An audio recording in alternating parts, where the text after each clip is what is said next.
সম্প্রতি চীনে Oppo Reno 11 series officially launch হয়েছে। কোম্পানি তাদের হোম মার্কেট চীনে Oppo Reno 11 এবং Oppo Reno 11 Pro নামের দুটি স্মার্টফোন লঞ্চ করেছে। এই পোস্টে এই সিরিজের ভ্যানিলা মডেল অর্থাৎ Oppo Reno 11 5G ফোনটির ফিচার, স্পেসিফিকেশন এবং দাম সম্পর্কে বিস্তারিত জানাবো। চীনের বাজারে Oppo Reno 11 5G ফোনটি তিনটি ভেরিয়েন্টে পেশ করা হয়েছে। এই ফোনের base model 8GB RAM plus 256GB storage যোগ করা হয়েছে এবং এর দাম রাখা হয়েছে প্রায় 29,700 টাকা। একইভাবে দ্বিতীয় মডেলটি 12GB RAM plus 256GB memory সহ প্রায় 32,900 টাকা দামে পেশ করা হয়েছে। Oppo Reno 11 5G ফোনের টপ মডেলে 12GB RAM plus 512GB internal storage দেওয়া হয়েছে এবং এই মডেলটি প্রায় 35,300 টাকা দামে সেল করা হবে। Oppo Reno 11 5G ফোনে 2412x1080 পিক্সেল রেজুলেশন সাপোর্টেড 6.70 ইঞ্চির OLED ডিসপ্লে দেওয়া হয়েছে। এতে দুই সাইডে কিছুটা রাউন্ডেড কার্ভড প্যানেল ব্যবহার করা হয়েছে।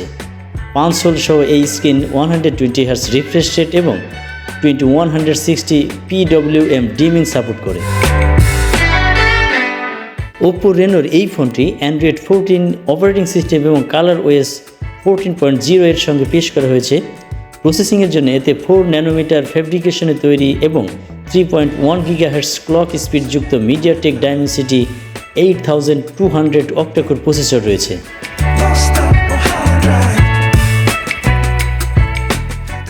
যদিও শুধুমাত্র চীনে এই ফোনটি 8GB RAM plus 256GB storage, 12GB RAM plus 256GB memory এবং 12GB RAM plus 512GB internal storage সহ তিনটি ভেরিয়েন্টে পেশ করা হয়েছে। এতে LPDDR5X র্যাম এবং UFS 3.1 স্টোরেজ টেকনোলজি যোগ করা হয়েছে। ফটোগ্রাফির জন্য এই ফোনে ট্রিপল রিয়ার ক্যামেরা সেটআপ দেওয়া হয়েছে। এতে f/1.8 অ্যাপারচার যুক্ত 50 megapixel primary wide angle lens, f/2.0 অ্যাপারচারের ক্ষমতা সম্পন্ন 32 মেগাপিক্সেল পোর্ট্রেট লেন্স এবং 4 megapixel ultra wide angle lens রয়েছে। একইভাবে সেলফি এবং ভিডিও কলের জন্য এই ফোনে f/2.4 অ্যাপারচার যুক্ত 32 মেগাপিক্সেল ফ্রন্ট ক্যামেরা যোগ করা হয়েছে। এদিকে ফোনটিতে পাওয়ার ব্যাকআপের জন্য Oppo Reno 11 ফোনে 4800 mAh ব্যাটারি দেওয়া হয়েছে। এছাড়াও ব্যাটারি দ্রুত চার্জ করার জন্য এতে 67 ওয়াট ফাস্ট চার্জিং ফিচারও যোগ করা হয়েছে।